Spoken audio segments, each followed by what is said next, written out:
Good morning, afternoon, and evening, wherever you are, and welcome to another review of Dragon Ball Babies, The Adventures of Gulliver's Travel. In reverse, I guess. So today we are talking about episode 13. Surprise! Which I don't know what the surprise was in this episode other than big people. I don't know. This was definitely for me another filler episode that I really could have done without. I'm not gonna lie. And we'll get into it. I have mixed feelings about it, but Mage, what did you think? I'm kind of a similar line of thinking as you. I could have done without this filler. It's yet another vehicle difficulty episode, but just I with That was going to be my first comment out the gate. So yeah, go ahead. but then the twist that they're in Lilliput. So Yeah. Yeah. Um, so yeah, as you said, another vehicle catastrophe episode that gets them in shenanigans, which shenanigans, fine, whatever. This just didn't feel like it was taking the plot anywhere other than Toriyama was like, look at this nice place I had in the back of my mind that I wanted to draw for all of you, which okay, sure, that's fine. Like, I'm sure I don't know if there's I don't think there's really ever been an episode like this in Dragon Ball that Toriyama's ever done. So I'm sure that this is like Toriyama just wanted to do it and he did it and he doesn't care what people think. And that's fine. But yeah. So all right. So we start off the episode with Goma getting super pissed that everybody has a Dragon Ball except him. And so he sends Degasu, right? He sends mhm. Degasu down. I'm terrible with these names. Mage is much better with the names than I am. That's why he's like, better reviewer than me. Degasu flips the switch to turn warp off. That is the plan to keep them away from the first demon realm, which it's a good plan. I mean, cutting off their route.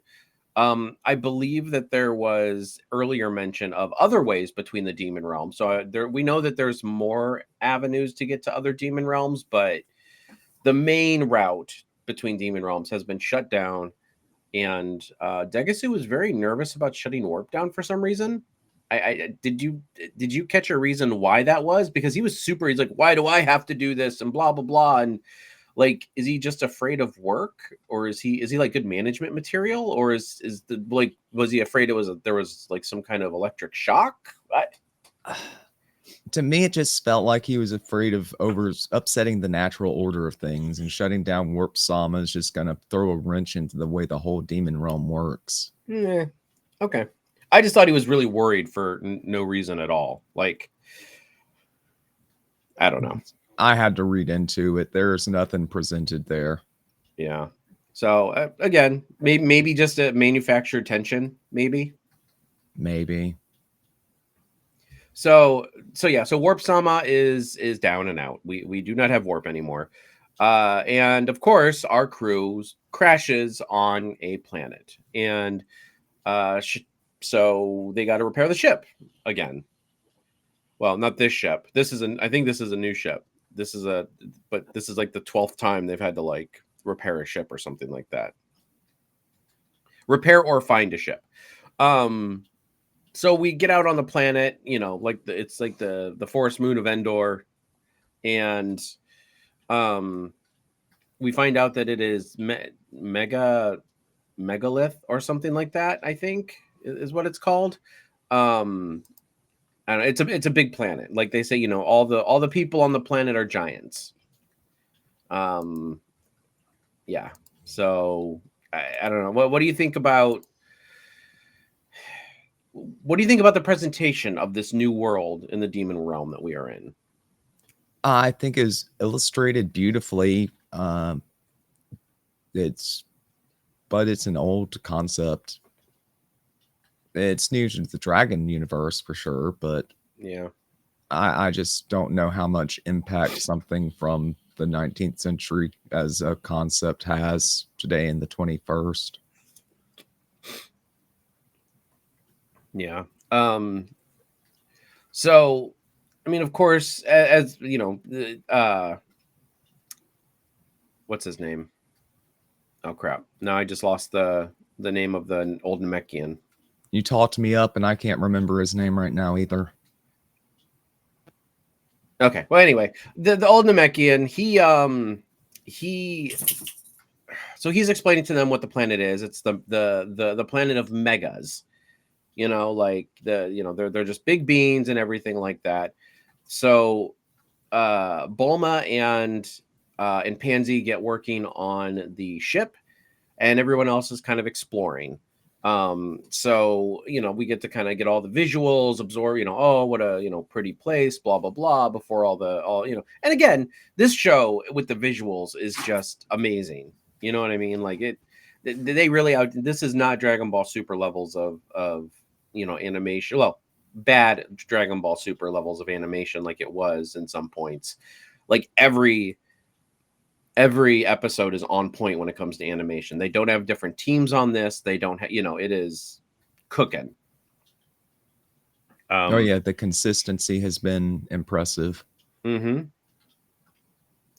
So then we go over to Arinsu, who has the 1-star ball. She's talking with Glorio. They're kind of giving an update on what's going on.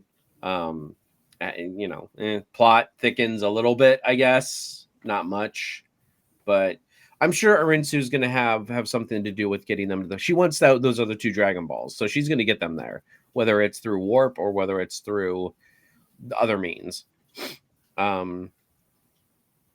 So yeah, I don't know. I mean, that's really our only bit of plot this entire episode, I believe. So, yeah. So we are at this point repairing the ship, and so all of a sudden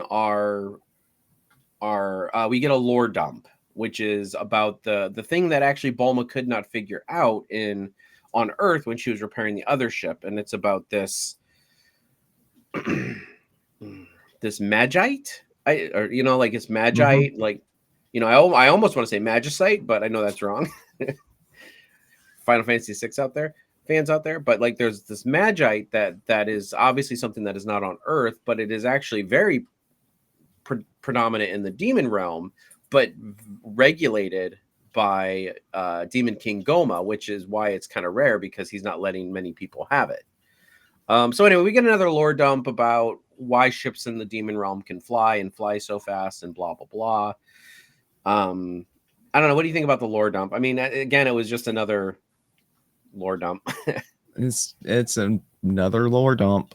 It's one of many. It's just kind of it was late when I was watching this. Not gonna lie, I tuned out a little bit. I think they lost me for half a second. Well, and I don't blame you. It's another one of those tell not show. And if we wouldn't have gotten so much tell not show in this show so far, we might have been fine, in my opinion. I think I think we would have been okay if we wouldn't have been more likely to tune out, because we've been like, oh, okay, here's some lore. Now it's like, here's some more lore, like that they're telling us, not showing us. And they kind of showed with this, but it still was more explained. Because obviously they were repairing the ship. It's not like it was just like they were flying in the ship and they were talking about it. But yeah, so Goku's eating his big ass apple, finishes it off or whatever it is. And they get attacked by hamsters, which cute, don't get me wrong, very cute hamsters. So more shenanigans ensue. The hamsters are not much of a threat at all, really. They try to make them sound like a threat, but they're really not. And then we get the intro of our first mega, and it's a kid with a dog. Anything so far with that? I mean, Toriyama subverting expectations. The threat's just a child, but it's going to be the biggest threat this episode. Yep. It's textbook Toriyama, but not sure how well it lands. Yeah. Yeah. I mean, that's kind of where I'm at with it too, where I'm just like, okay, here we go. So the kid's eating a kraken tentacle, and it basically to give scale for what it is. Honestly, it kind of looked. What was the one guy from Universe 6 that looked like Winnie the Pooh? Kind of reminded me of him a little bit. I don't remember his name, but I know who you mean. yeah, he was yellow and he had the red shirt and like he looked exactly like Winnie the Pooh, just a fighter. But yeah, so go ahead. That's what happens when the 100-acre wood on Kingdom Hearts, when you steal Pooh Bear's elixir, he powers up like that. That's right. And then he enters the Tournament of Power and loses.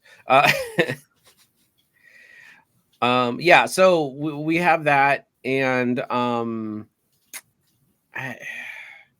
again, there's not much here. There's just distracting the kid, distracting the dog. They're in danger because it's just so big. Keep them away from the ship. They're repairing the ship. I mean, there's not much detail to talk about, but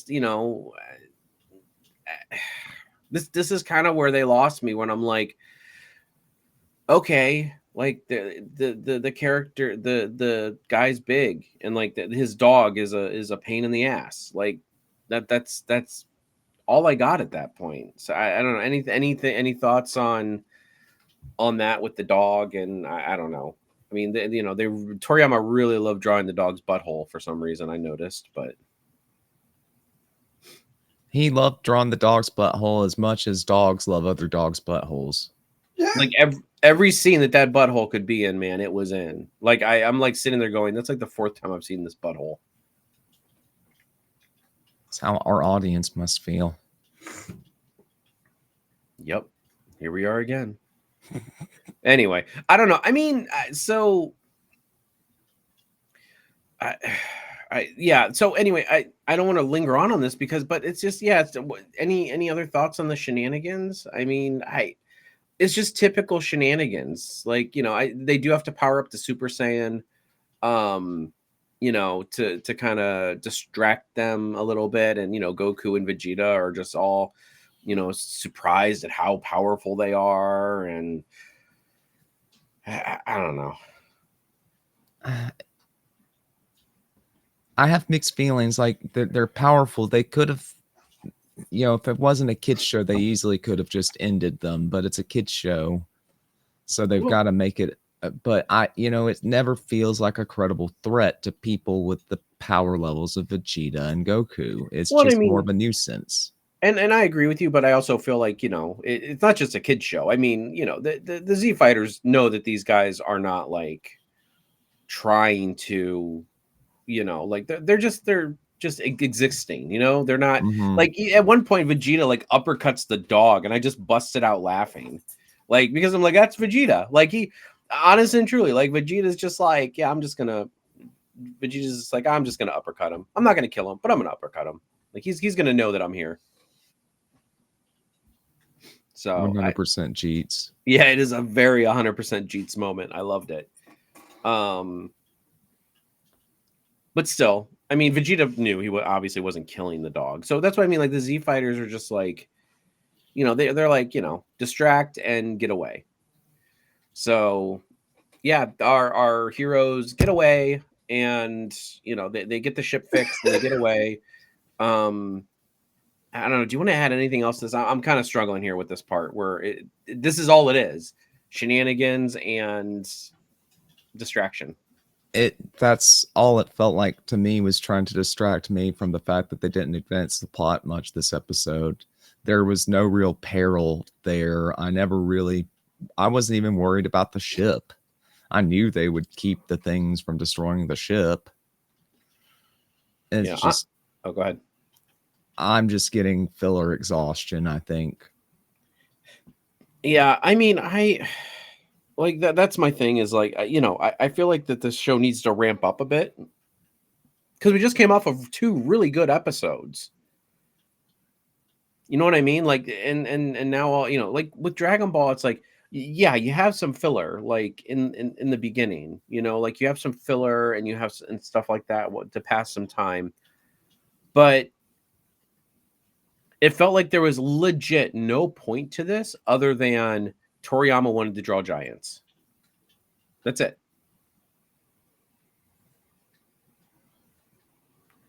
I don't know. So yeah, I'm not. Yeah. Just all right. Let's mark it and just get out of here. Again, there's not much to talk about.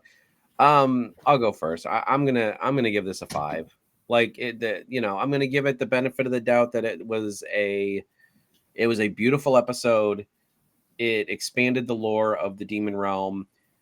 I think that this should have happened earlier in the series, even though yes, we already had like a bunch of filler episodes in like episode like what 3, 4, 5, or 4, 5, 6 or something like that. Were all filler episodes, but I really feel like that if they wanted to do this, they should have done it earlier. Yeah, I really feel like the plot needs to pick up. Out of 20 episodes, we're on episode 13. Like we are heading quickly towards the final stretch, and they give us this. So I don't know. So yeah, I'm gonna give it. I don't even know if I want to give it a 5, but I'll give it a 5. What are your thoughts, Mage? Once again, similar line of thinking as you. I just wasn't that impressed. They need to be moving towards the end game if they're going to have a series that's this short. I think I'm going to land on a 5 as well. Yeah. All right. Well, that's it. Dragon Ball Daima, episode 13, Surprise. The surprise is that we are going to be bored.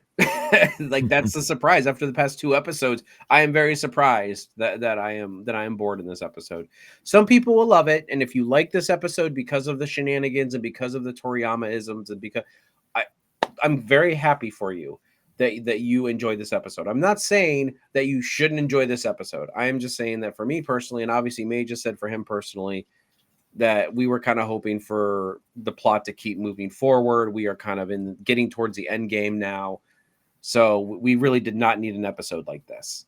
But anyway, so if you liked it, leave your thoughts down below. Tell us why you liked it, and you're allowed to. But with that all being said, Major Rage, thank you very much for joining me here today. And I guess we will catch you guys in the next one. Catch you later.